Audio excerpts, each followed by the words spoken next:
अस्सलाम वालेकुम, बिस्मिल्लाहिर्रहमानिर्रहीम। आज हम आपको आलू गोश्त की तरकीब बताते हैं। अब 2 प्याज काट लें, इसमें लहसुन डाला है, प्याज डाला है और ऑयल डाला है और आग जला दिया। अब इसको हल्का फ्राई करेंगे। हल्का ब्राउन करने के बाद फिर इसमें गोश्त डालेंगे। दालचीनी का पीस, बड़ी इलायची ये डाल दें और इसको आप हल्का फ्राई करें।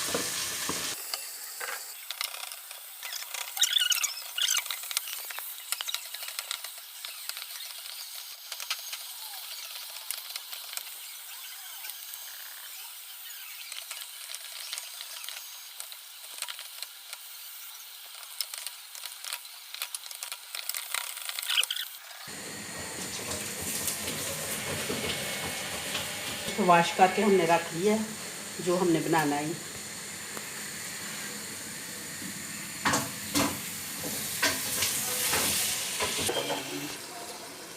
ये जो 1 किलो गोश्त धोया था वो कुकर में डाल दिया और अब हम इसको भूनेंगे और एक छोटा सा तकरीबन 1 पाव का कद्दू काट के इसमें डाल देंगे और 1 टमाटर डालेंगे साथ और ठंडा होता है और भून के फिर इसमें पानी डालेंगे। बहुत अच्छा बनता है।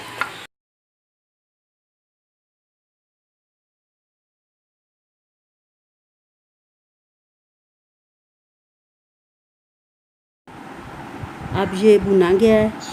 अब ये देखिए भून के बिल्कुल अच्छा हो गया। अब इसमें 2 गिलास पानी डालेंगे और पानी डालने के बाद हम इसमें नमक मिर्च डालेंगे। इसमें नमक भी डालेंगे। मैं हमेशा कुटी हुई मिर्च इस्तेमाल करती हूँ। ये हम 2 चम्मच मिर्च डालते और मिर्च हमेशा मैं घर की कुटी हुई मिर्च डालती हूँ। और ये नमक डाल दिया 1.5 चम्मच और चाय वाला 1 चम्मच हल्दी डाल दिया। 1.5 चम्मच बंद कर दिया। जितनी देर गोश्त गलता है उतनी देर हम आलू छील के काट के रख लें।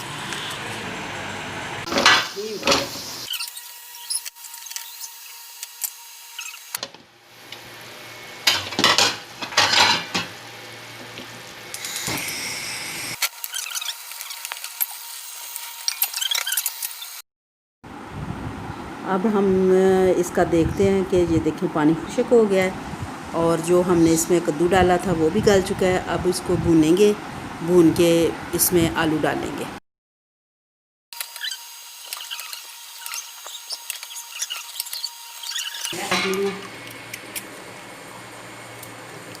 आलू काट रही हूँ मैं।